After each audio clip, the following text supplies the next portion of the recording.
I think that we are moving, and while I'm speaking here, I would invite the Economic Space Agency to reconquer, reoccupy the stage. Because what we're going to do now is that you are going to act out and help us talking about issues that are important for your work, in the way you are doing that, usually in your offices or in your garage, or whatever you call it. Inviting, of course, us too to take part of that. Are there any, whilst these guys are taking the stage again, I imagine maybe any of you would like to have ask a question immediately to Brian, or bring up something, or... Okay, so we'll speak more and after the session in the art show, because what's happening now, we're moving in a session called the modes of expression, and you're going to talk about that in the way you want us to speak about it and have a conversation on the modes of expression. And then you are moving to next step, which is what is a coin offering, and that is something that Axel is bringing up. And also, I think Anna and some of you had the idea to maybe wander up in the art show if you feel like doing that. But that's the choreography. You can, I mean, you can invite us to dance and we'll follow you. Okay, guys, the floor is again yours. Yeah, come on here. You're practically part of the team already. So. Yeah, what I wanted to say, first of all, was to hey, thank you. I think you will make a great econaut to the, like, yeah, exactly. Where we want to take this now is kind of we are, I mean, there is a reason that we are here.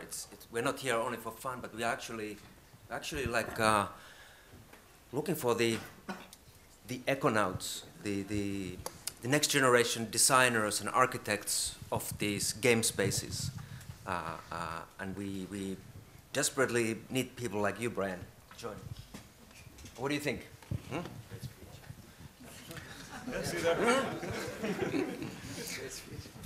So, any comments? Let's. Can I just jump in? That was such a provocative talk, and it does deal directly with some of the spaces that we're working on as a collective, and also my own research. The subtitle of my new book is Substrates of Computational Capital, and I was just really struck by this sort of appeal to number as a possible space of liberation, and I would agree that that's something that we're thinking about, kind of looking for the source code of the economy and maybe the cosmos, and I mean that seriously, although it doesn't seem like it perhaps. But I also would want to register my own sort of reflection on your approach. Because the way I think about the rise of mathematics and computation is that they're really inseparable from the history of capitalism. I mean, there is a prehistory before capitalism, but capitalism functions as a distributed computer. And it's the history of digitality and digitization is intimately related to the history of commodification and the conversion of qualitative practices into quantities. So my slight difference with you would be maybe that something like binary code is not discovered, but rather invented, and that these sort of emergences are because of a synthetic relationship between human practice, culture, and economy, and especially in the later parts of a post-capitalist world. And just one quick point on this. What that means, I mean, what the phrase substrates of computational capital means for me anyway, is that the system of account and kind of digitization of the life world runs on a substrate, which is the expropriation of human power. I mean, given the fact that we live in a world which is fraught with inequality, that sort of is built out of colonial and imperial relationships, out of the Middle Passage, out of slavery, part of the emergence of this numerical system of abstraction rests on the theft of life of a prior history. And the call, I think, is that how to energize this, how to sort of like hear the voices and the subjectivity of the sedimentation of life that is only dimly accessible in the abstraction. And for me, that's part of the project of retaking the tools of finance. Actually feeling the sort of call to justice that somehow inheres the number, but is not really audible or even known. I'd like to bounce back on what John has just said, and really thank you for the excellent talk. Really provocative, and maybe I'd like to start with your opening comment about slowing down. I would say that finance, even though it's a high-frequency trading and stuff like that, it's a very slow medium. And to think finance, for me, rapidly brings me in the wake of theology. You know, the way we manifest certain beliefs, give them currency within communities, and have them have impact, like in different ways. That, I mean, it's not by chance that it's written "In God We Trust" on American bills. You know, it's like many, many layers, historical layers. I'm also very glad that you brought back the source of infinitesimal calculus, at least the inspiration for Leibniz, because I mean the derivatives are an application of calculus, infinitesimal calculus, and the whole expressiveness of finance as a medium for us, the discovery of the social logic of the derivatives. That's really part of our challenge to open up together. So I'm glad that you opened that element, and maybe I'd like also to open up two other points. You described how numbers are abstract, and I guess also part of how we understand finance as an expressive medium is that on the one hand, as you've put it very well, finance is an abstract medium. So it's questioning our modes of abstraction on the one hand, building on Whitehead and Stengers, like to engage at that level where we question our modes of abstraction, we need to move really slowly. And then on the other hand, once we open up the modes of abstraction, I think that the question of self-issuing opens up new modes of attachments. And it comes together. That's the window, the opening that we're collectively sharing and opening today is we're opening new modes of abstraction on the one hand, but it's also a call for new modes of attachment, new modes of grounding. And that might be a naive understanding of capital, but I understand capital as this self-referential machine, you know, the weaponization of numbers that you were referring to. So this self-enclosed, self-propelling, self-abstracting machine, the A prime that Marx has described, needs to be broken down. We need to reinsert new modes of attachment, like new modes of grounding in communities, in forests, in anything that matters to us. And I like how you opened up the infernal game space in which we encounter ourselves. And you know that in China, the actual life of people is becoming gamified as we speak with the social credit system that's being right now experimented with private firms like that are like huge conglomerates, but will be integrated in the next 3-4 years within the state apparatus. So the Ministry of Truth that Marcus Miller was referring to does come up in some ways. There was a question before about like the geopolitics of cryptocurrencies. Like there's a real war being waged right now. It's taking different forms. The legislators are trying to catch up. The banks will appropriate the technology, will give it another expression. I mean, there's many things, and one of the tasks I guess we have to assume is what does it mean to have differential relations? Like we're all producing derivatives all the time, but what does it mean exactly? What does it mean to be differentially related so that we're together without being one, constantly producing difference? There is so many game design nerdy comments I could make to your speech, so many, but I will restrain myself. But Becco, he has talent, no? Yeah. Like I will generally commend it highly. That's one thing, but I do make one, because I think it relates to everything, including the kind of framework we're here and economy and finance, and that is the one interesting aspect of, let's say, the traditional economy as we know it, and games, if you compare them, and even traditional games that you play to win, chess in this, or could be used as an example. Like if you compare them, there is an interesting set of resemblances. So you play these games generally to win, but also, like many of them, you get to that by profiting in points, like that, which is something how you kind of play economy as well. It's not quite the same, but there is a clear resemblance.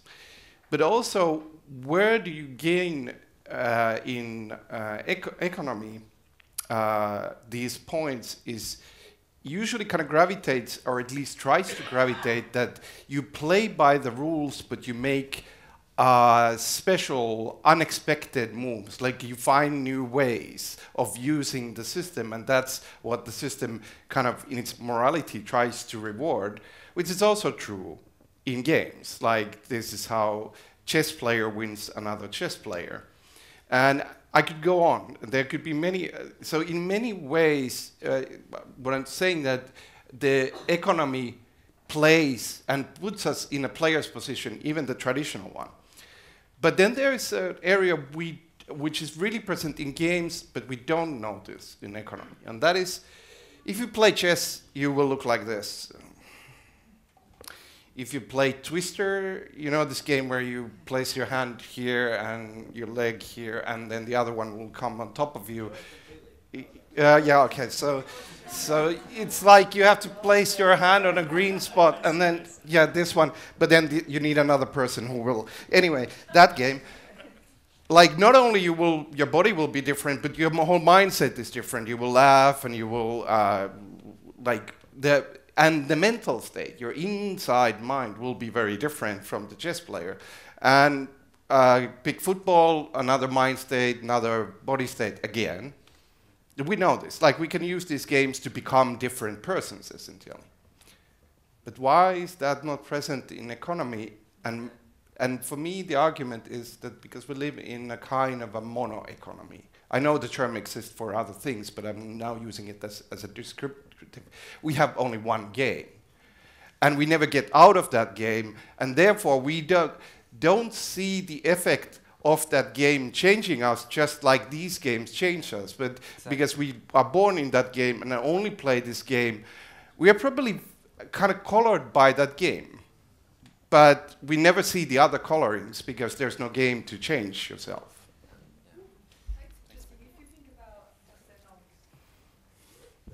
I'd say I really got hung up on Leibniz for a while, so maybe we can pick up later.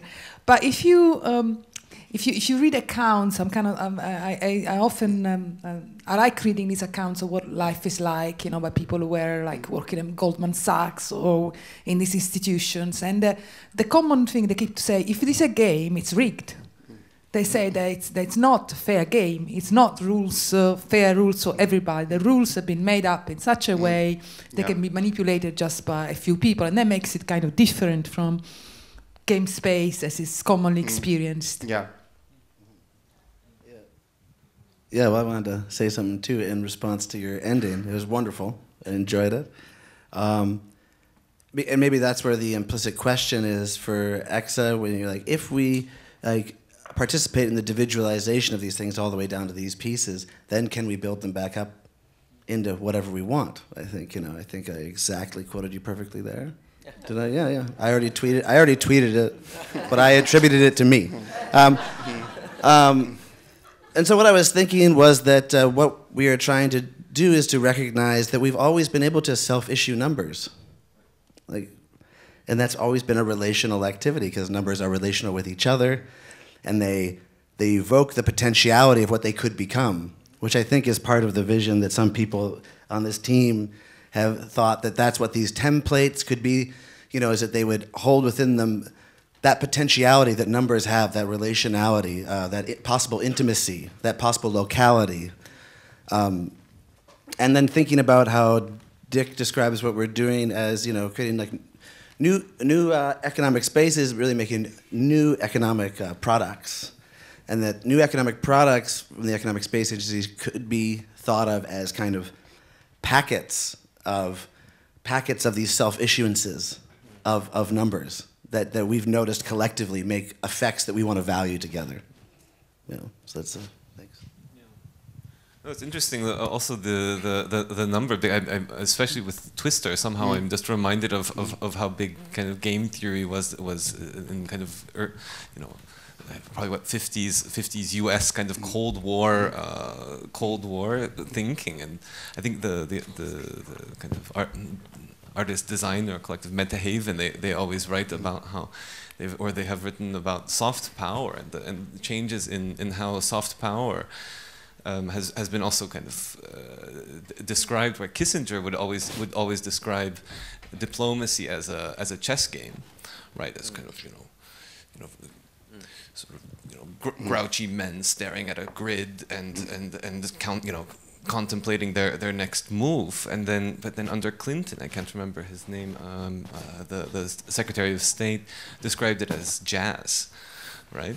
So like diplomacy was actually, it was jazz and it was dancing. But lately, I have actually used the twister metaphor for the Middle East, no? Because this is like a really it's a really like miserable position to be stuck in, right? Yeah. You can play the game, but if you're just stuck playing a game of twister, you basically are in this condition where you have to announce to everyone that you're about to move your arm, because when you move your arm, you will jeopardize the entire thing, So you don't, move capitals around, or these things can. It's so tightly kind of braided, the entire arrangement. Yeah. Yeah. Hey, one of the important things was what I think also, Brian, what you were talking about, why it is so serious. Like John was saying, like the stakes are really big, in fact. And when we look at the kind of the first generation of internet, and why it ended up as it is like now, and we all know that it does not really work. That it is actually also like technological. There are technological reasons for it, and why it's so important that we now start to develop this new stack. And we are not the only ones. There are other really ambitious and great projects moving into the same direction too. But it's like if we think of the protocols of the first internet, HTTP kind of and protocol is just a way that the computers interact. It's that game, how it's designed. So how and when the web came, and we are still suffering from the poor design of those protocols, or let's say that the protocols are there, but there needed to be like the data on top of the protocols for any kind of application functionality, and because there's just the protocols, but then there's the data, and we needed these centralized companies like Facebook and Google and Twitter, and kind of who are controlling the state of the data. And same with the banks.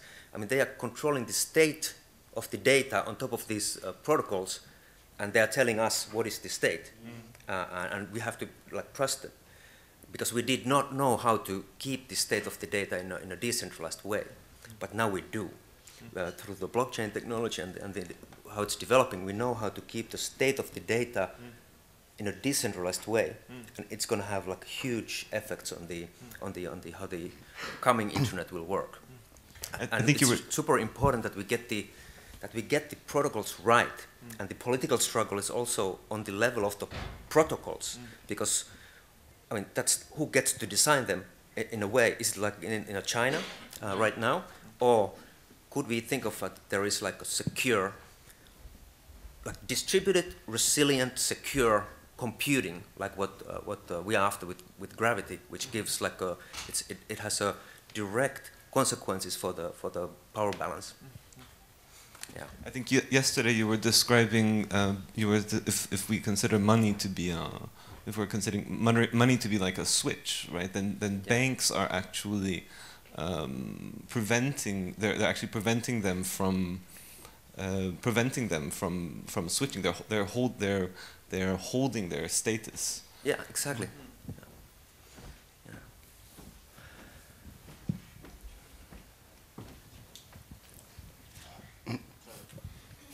I just remember from another EXA event, Ben Lee talking about the situation of Chinese economy and speculating on some of the reasons why Bitcoin mining was being curtailed in China. Because from what I understand about this financial system, if you have a complete and highly granular record of everyone's economic activity, not only do you know what everyone's doing, but you can also, if you have the controls, you can turn it off. So someone could switch off your money if they decided that you weren't an important player. The threat with something that's decentralized and resilient, as Xeli was talking about, is that no one has those controls, right? That because it's a distributed ledger or because you have secure computing, there's no state power that can actually intervene in the functioning of the protocol. So that's the strength of the Bitcoin, like this from the cypherpunk movement, for instance. There were earlier attempts like e-gold, B-money, which basically were already experiments in the digital money, but they were all shut down because they were centralized. And that's like that the Bitcoin, that it's distributed, it enabled it to take the game to another level. Yeah. And maybe about that subject, like one part of the game is to create the technology that resists state power, but that's only one side of the game.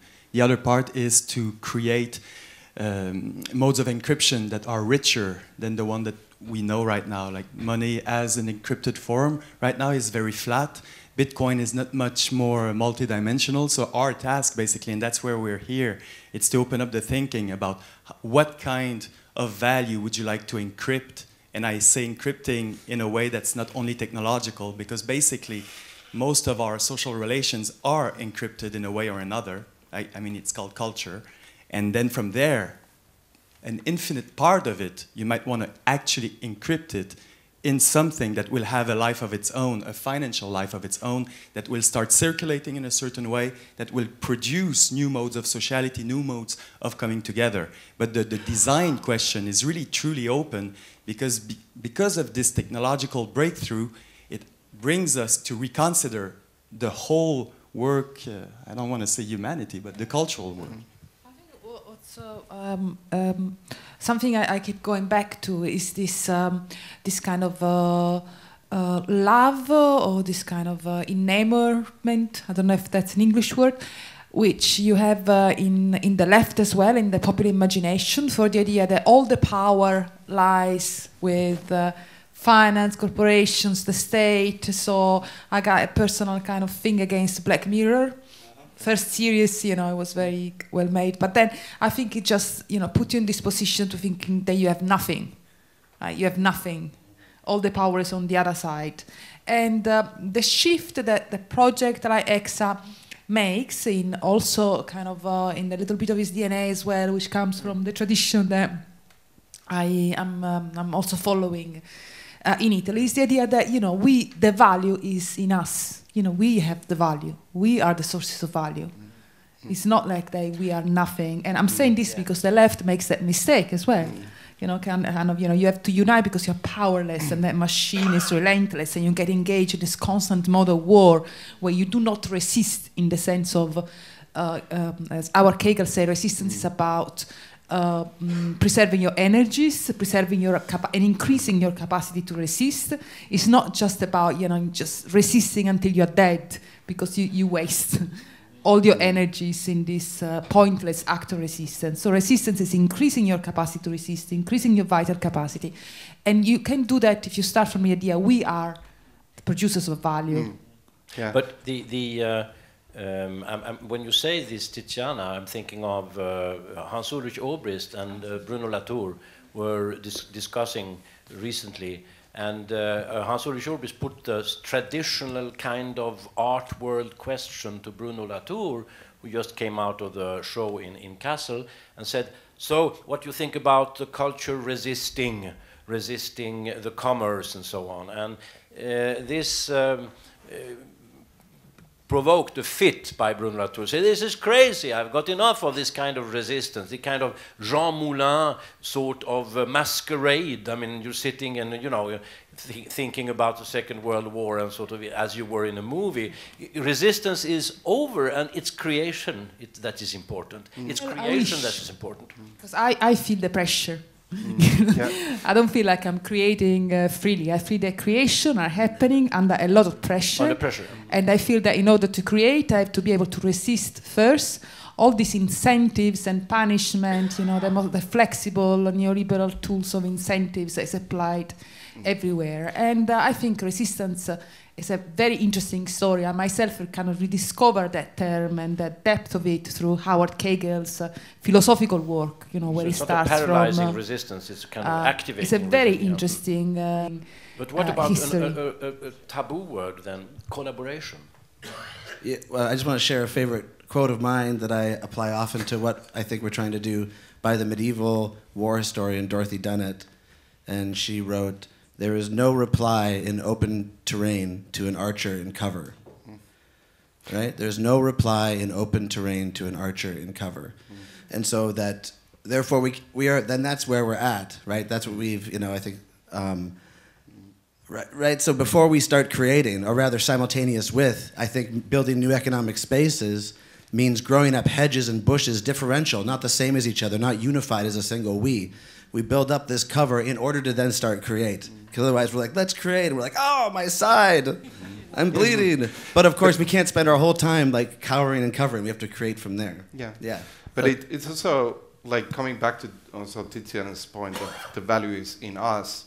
I think one of the key things in terms of taking steps towards this is to reconsider the value both in concept and in pragmatics.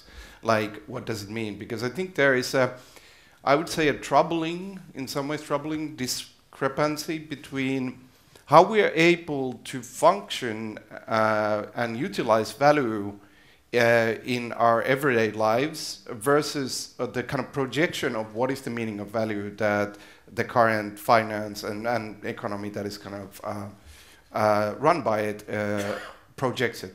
So to take a practical example, like I'm able to give, like, if, for example, now I could give quite a lot of value to an empty room so I could sit in silence. So that value in itself is from an infinite range. Now it's a value of silence and concentration.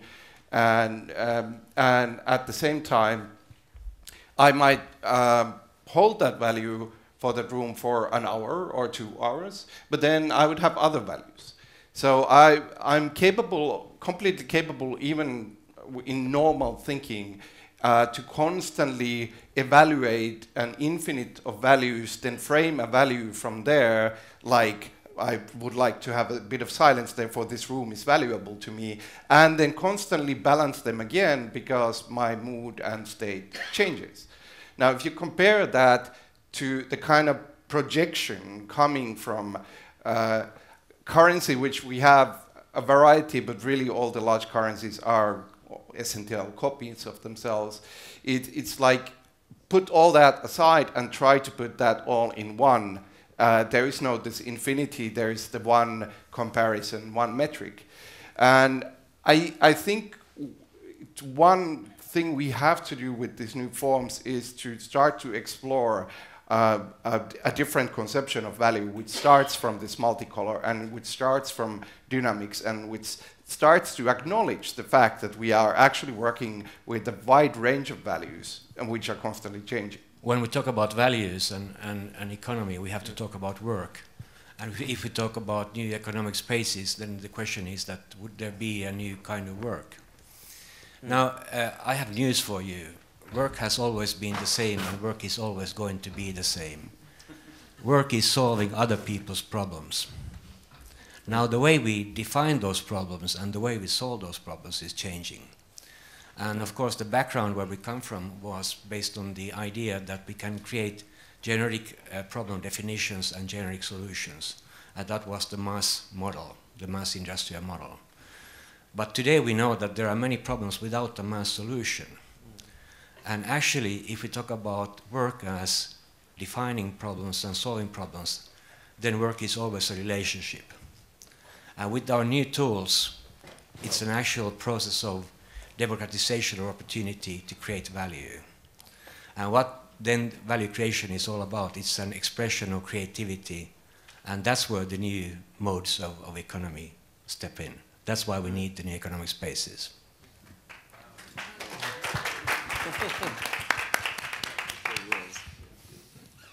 I mean, I think that's completely right. And what's the juncture that we're working from right now is an unbelievable diversity and fruition of creativity.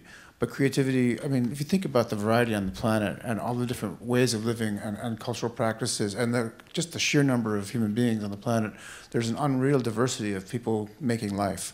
At the same time, I think we all feel that our creativity is under siege. I mean, it's precisely this kind of monoculturing of creative expression by a standardized value form, which hollows out and denatures some of those human qualitative interchanges and turns them into means to an end. I mean, it really turns them into the same old kind of capitalist exchange. That's what Paolo Virno means by the expropriation of the cognitive linguistic and the notion of virtuosity, where we're all sort of having to command, perform in order to lubricate the capitalist system. I was really struck when Pekko was talking about the variety of head spaces and body types that one can assume in different game spaces. Capitalism is actually imposing its own game on absolutely everything around us, and kind of the gamification of life is a de-ontologization of the other kinds of human embodiment that were once available to us, but are now, as I say, completely under siege. What we want to do, I think, is take back the controls. We don't want to allow the financial economy to be programmed only from the top by the centralized accumulation system or group who right now control all the tools. This distributed secure computing, the possibility of taking expression and financializing it with tokenization in ways that communities control is a ground-up kind of emergence, which will really change the rules of the game by revising the protocol. I mean, I think Excelli is going to tell us a little bit more about this in just a moment. I mean, what the next steps might be. But I mean, I feel like this is an urgent moment. It's a moment in which there's a chance to actually intervene in the protocol space. We don't know how long that window is open, but it's here right now. But isn't there a problem also with maintaining capitalism? I mean, we have to construct this capitalism all the time to have a kind of an enemy to fight against and so on. And it's studies of whatever capital or markets or economies show that they are fluid and things are changing all the time. I mean, the industrial model Esko is speaking of is under siege for the moment. And people are abandoning it. The standardization mode is there, but it's absolutely not dominating. You have differentiation, people trying to achieve a monopoly, trying to reach to these high profits, you may say, but by what? Not by standardizing, by doing different things. Yeah. But yes, but I mean, the only issue I would take with that is that that diversity right now functions as a kind of strip mining of discourse and libido and the psyche in ways that have created a planet characterized by inequality, which is really unprecedented. I mean, the Global South, 2 billion people living on $2 a day with futures foreclosed. I mean, that is the result of the financial system that we actually have. I mean, add to that the kind of psychopathology, which is ambient, planet-wide, and even the sort of new forms of fundamentalism that Brian was referring to. We are sort of in a sick moment as well as a very promising moment. And what we have to do is sort of, this is my language, but we have to be dialectical about this. We kind of have to split the progressive elements from the reactionary fascist dimension, identify what those are, and then amplify them as much as possible. I would like to ask a question to Eric, and because in the discussion we had yesterday and the day before yesterday, there was this quest for the playfulness, quest for the multiplicity, quest for different values, away from the monolithic kind of one-dimensional economic model. And you were mentioning that maybe it has anything to do with the fact that we're doing this in a museum, that the art world may have something to offer there. What were your ideas? There's two things that I have in mind at the moment about that. The idea that what Pekko is describing, and Brian was referring to, the game space, the capitalist game space in which we are in, saturating our existences and impoverishing them. It's a version of it is neo-Darwinism. No? There's this, it's the game for survival, basically. And it's really hard, even like for us, to step out of that mindset and actually enjoy the abundance that's always already around us. So the question of scarcity and abundance is a tricky one, because when you spend time in Silicon Valley, you hear a lot of discourses that are based on this promise for an economy of abundance, but I'm not sure most of these versions are actually cutting it. So it's a tough one, but there is actual abundance and there is more diversity that we are actually acknowledging financially. So that's the starting point. That for me would be the commonest starting point, that there's always already plurality out there, and we're somehow constraining ourselves to bring it back to a common measure that's actually depleting the world as we know it. So how do we step out of the neo-Darwinist mindset? A pragmatic example would be, for that case, like the art world. The art world as a robust system of a plurality of practices that are not all harmonious and aiming at the same direction, like many art forms and are in competition with one another, but they do allow for more diversity than the type of economy that we live in. So that's an argument developed by Hito Steyerl in a recent article, that maybe if we want to invent new economy, we could start by taking the art world as a paradigm, and what we would like to follow up with. And the other element that's maybe a little bit more philosophical is the question of the relation to our own animality. That is that playfulness is not something that happens only between humans. Playfulness happens at the basis level, at the molecular level, if you want. There's always interstices. There's always something that escapes control, that looks for other ways of playing, other ways of, and it's generative, you know. Play fighting. Yeah, that's the play fight. I don't know. Joel is a master at entering this play fight space and pulling just out at the right moment. Thank you, Eric. I like to get into a good fight now and again, right? Maybe we could all go out into the street and do that together. No, I'm just kidding. We shouldn't go into riot mode, right? Yeah, Tiziana's like, yeah, let's do it. Sicily. But I think I love what you're saying. I'm just wondering, like, I'm interested to hear, Excelli, practically, how are we going to do that? How are we going to access that multiplicity in the next 6 months? Take us home as a way of. Yeah, we can. Yeah. So yeah, let's talk about that a little bit. Like, what's going to happen next with the project? So, first of all, it's really important to understand that this is a kind of a special moment. We are not really a public project yet. We are here to test a little bit, also practice on the communication. So we are in a sense in stealth mode, flying.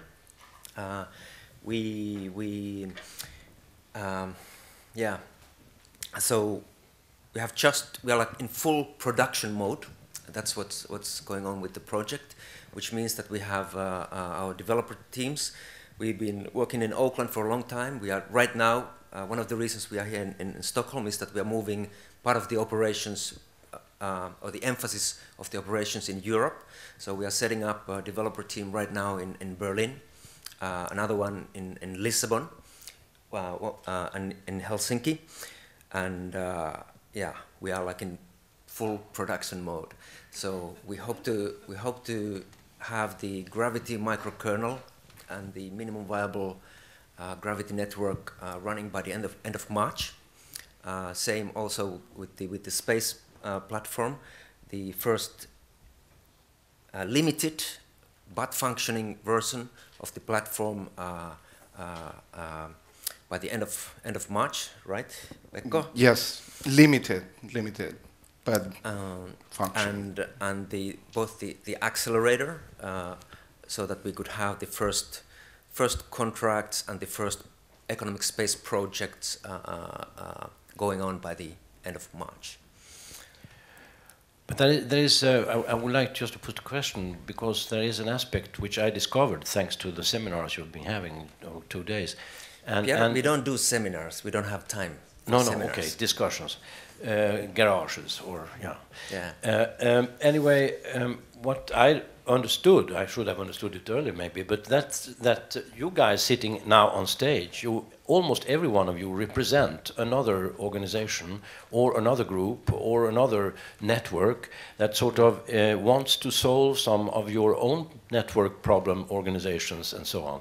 So you are a cooperative of people with different problems. It's not a startup team here trying to set up a big machine producing bitcoins or I don't know what crypto stuff and sell it on the market. You will do that too probably, but also with cooperatives. I mean, you are, yeah. So what about this ECSA as an artwork?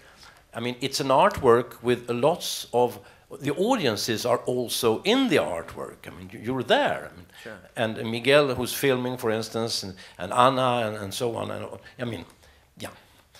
So you have the story of the ECSA, but you got your own stories also about what, yeah. Yeah, so, yeah, I mean, we are definitely, I mean, we are a network. Economic Space Agency is a network and a collective. We take different forms. We have different, we have our EXA Incorporated C Corporation in Delaware, like a startup mode. We have a foundation in Switzerland, in the Crypto Valley, the Economic Space Foundation there. We have our own decentralized hedge fund. We have a cyber organization which only operates in the cyberspace and in no jurisdiction. But none of these forms define like what we are. Rather, it's the collective which uses these forms as a tools to do different operations. This is like how the multinational corporations basically work too. So we've like imitated the form a little bit. But yeah. So what I was trying to say was that we are now in production mode. We are going to launch our token, most likely, hopefully within the next 6 months. And this is leads us to think a little bit like, what is this coin offering, or what does that mean? And our take is a little bit different than with the most of the projects in the space at the moment. Yes, it is about fundraising, and we've raised some early bridge finance from our econauts, and we are now going to, yeah. We think of it as how would I say? Just like you were saying, that we have our project, we have our values. And we are kind of using the token, the coin offering. It is actually an offering. It's much, yes, it is about fundraising, yes, but there is more to it. It's like maybe more like a gift. So when you think of like what is a gift, you give a gift.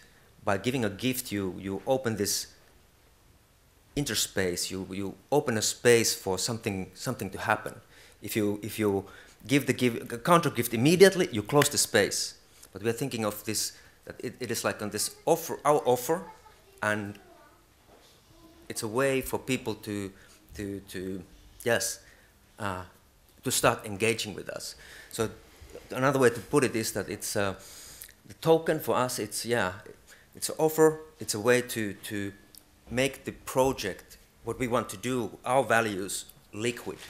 So liquid both financially, but also socially. So the token is a way for people to start taking part in the project, become like participants and stakeholders, owners of the operation. It's also, I think, good to say that we're launching a token.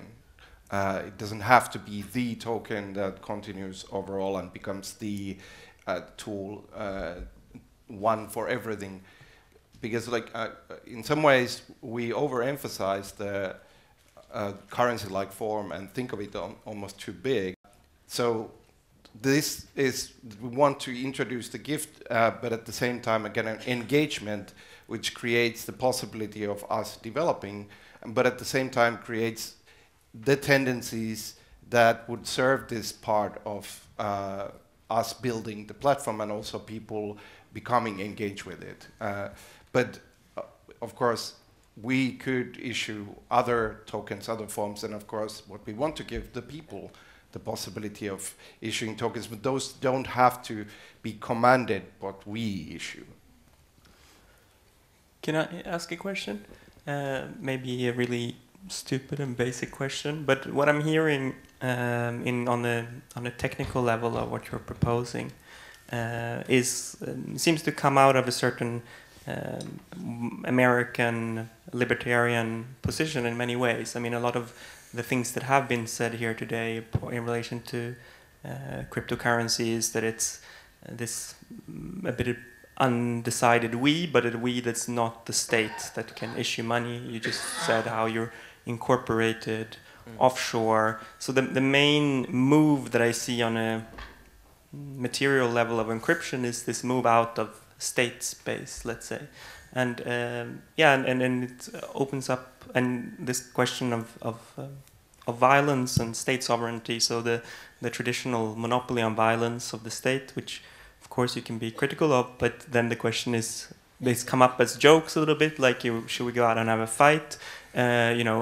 Should we also this question you've also talked about, the weaponization of finance, or how finance is weapons. So the idea of democratizing all this, can sound nice, but it also sounds like, okay, we give everyone weapons, and that's also a certain American idea of the right to have a gun as a way to revolt, let's say.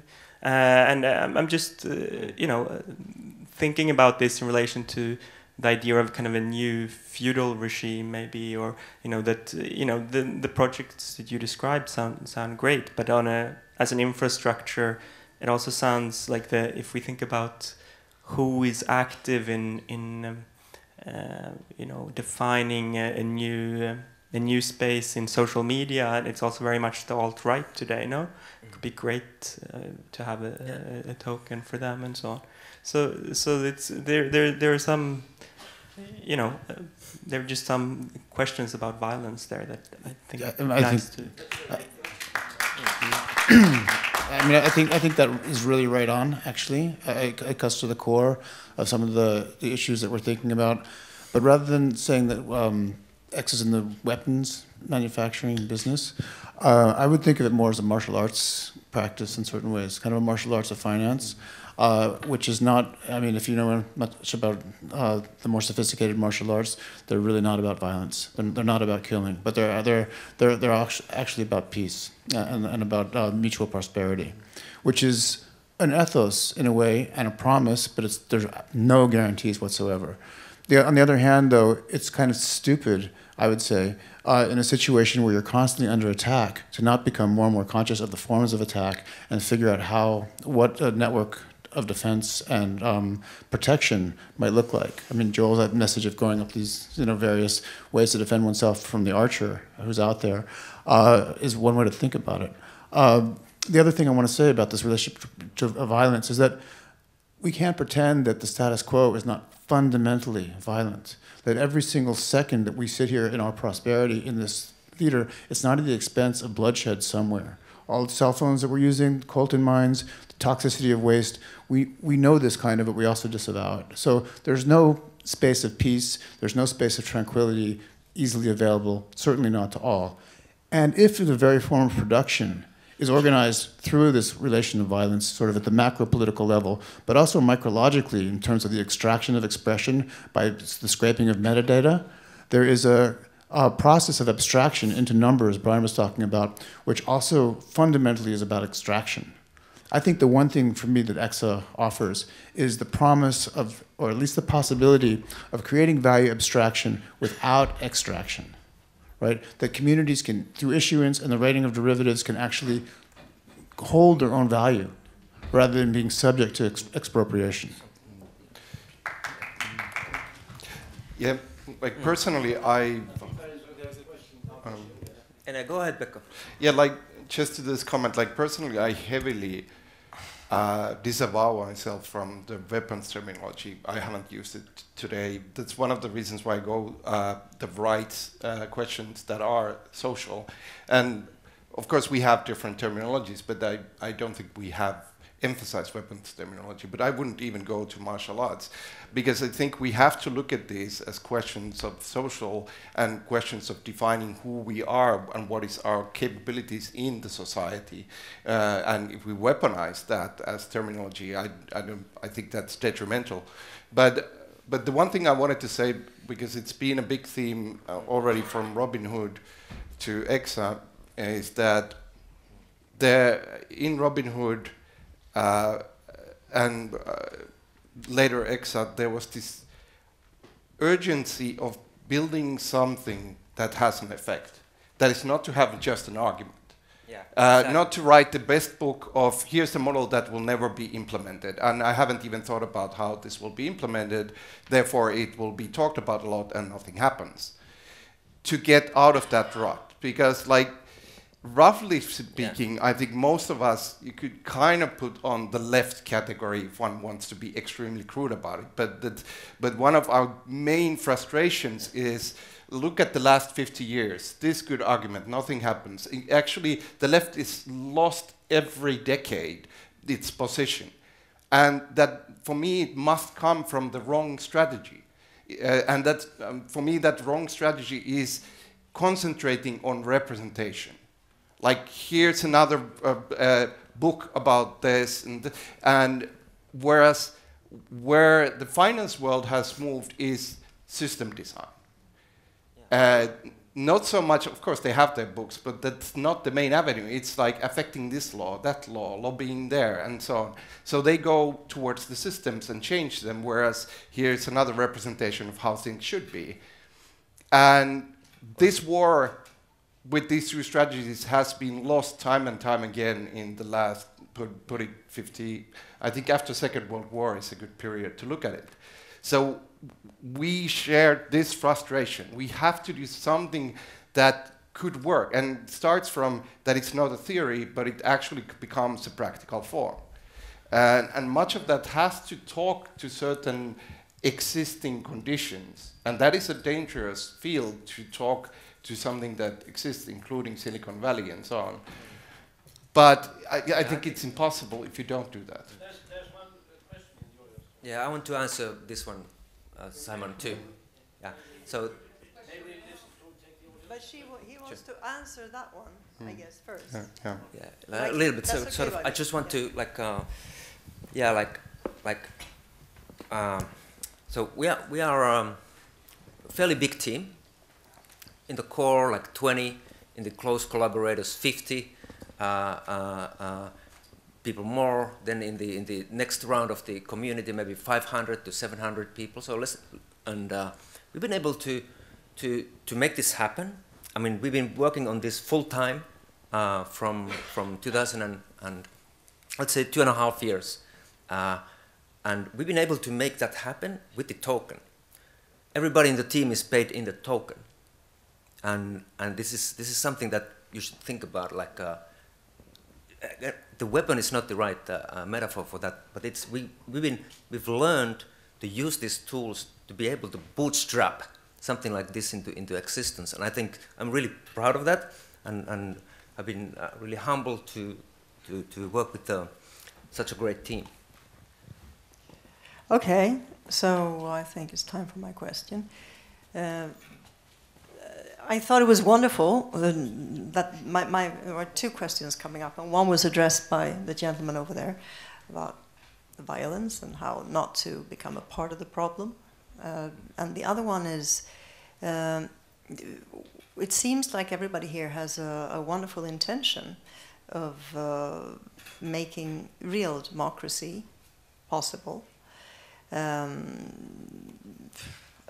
then I wonder, like when you look at this panel, it is not very representative, shall we say. and I mean, there are 3 women out of 12 people, and there is not very many people of color.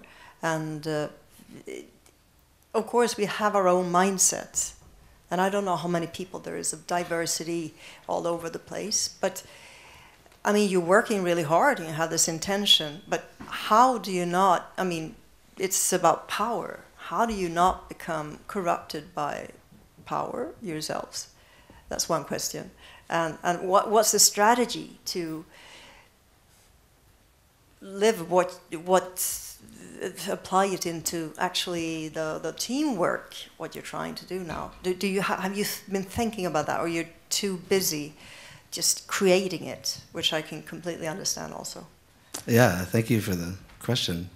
No, and I would say definitely not too busy. On the contrary, it's kind of like one of the keys for, especially for some of us, and because of the way we work as a collective, when something becomes a value for some of us, it gets involved into the protocols of how we do. And this goes to answer a question much earlier about what are the traditions that we draw from. And I would just say that for my own part and for a part of a lot of the kind of the work that we do to build partnerships is to build partnerships with communities of color doing design and activism in different ways, you know, and that's been super intentional, not in a paternalistic way, but actually in a way that, in my view, the kind of social technologies that get discovered by folks under extreme oppression are some of the keys to move forward, and we can't move forward without them, right? And it's been a question that comes up and again, like, how do you code these otherwise ways when you're brought up in a looking as amazing as I look, you know, I mean, because that is the civilizational model, though, right? As I fit that stereotype. So I think the way we do it is by making really vital partnerships. Like what I was going to say about the tradition is one of the most influential people in my life in the last year is a friend of mine who is in Canada we call First Nations. They're here Indigenous or from a particular tribe, Mohawk tribe. His name is Ganadio. And he brings a real critique to, I think, when Eric was mentioning it, I'm not sure that this democracy thing is everything, and kind of the God we should worship. And and Ganadio told me one time when we were like barbecuing in his back porch, and he was like, I'm not so interested in human rights. I'm interested in human responsibilities. And I'm interested in the ways that I'm being blocked from taking up the responsibilities that are mine.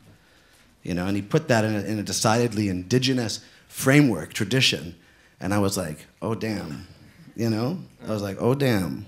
Like that's a framework that I want to invest in coding from when like totally losing our minds trying to build these things. Like that's the stuff, or other, like the design studio for social intervention in Boston, like a all-black design activist group, you know what I mean? It's like they want to build a platform called Democracy 2.0, and they want to do it with us. And we want their design, because they're like brilliant designers from like MIT. We want their design inclinations to come in like a virus into all those parts that you're talking about. So those are just some of the ways that we try to do what you're talking about.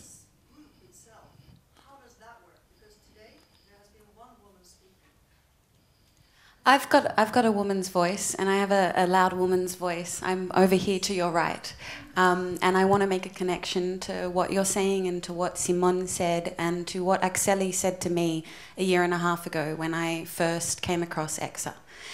And he said to me that we have an opportunity to move beyond subjectivity, beyond the individual subject, and even beyond collectivity and the collective subject, and we can do this through a co-composition of these social economic spaces. And the way in which and obviously I'm paraphrasing Axeli about a year and a half later through my own evolution of whatever, but that we have a way to what I would say reimagine our life force into these co-compositions of reproduction. And Tiziana said some really amazing things yesterday in terms of reproduction and in terms of social flows. And Jonathan also touched on or brought forward what you're also bringing to the room around these deep, broken social problems that need to be coded into these environments and this infrastructure. The question, I think, and Dick and I had a big conversation about this, the question is where do those problems get addressed? And I think what is so powerful about what EXA are doing is that they're addressing it in the coin offering, in the way in which we issue ourselves, in the way in which we issue our value, in the way in which we give over and create our life force into collective social flows that become our environments, that become our survival. So, but there is also a desire, and I think Anna and some of the participants wanted to have an opportunity to walk around the show and maybe talk in the show, continue the discussion in the show upstairs. Then it leaves even more time to do that. So there is an opportunity, possibility of doing that, of sort of breaking up now. And thanking you for a fantastic garage session after a couple of questions, I imagine. And then if Anna wants to take the lead and lead us up to the show. Yes, yeah, that's good. And Pierre, I would like to also thank you. Did you hear? Thank you. And these our friends here are saying that those who wants to go up in the show can talk to them because they have tickets, huh? So if you want a badge to get into the show and stuff like that, yeah. But make sure you see the part downstairs as well. Yeah, I would like to. The installation downstairs is exquisite. Yeah, but I think ECS are guiding us, sort of. I'd like to thank Simon and Jakob also, Frederick, for inviting us here and allowing us to be part of the show. Thank you, Brian, Tiziana, especially for coming. And the team, hey, we did good work again.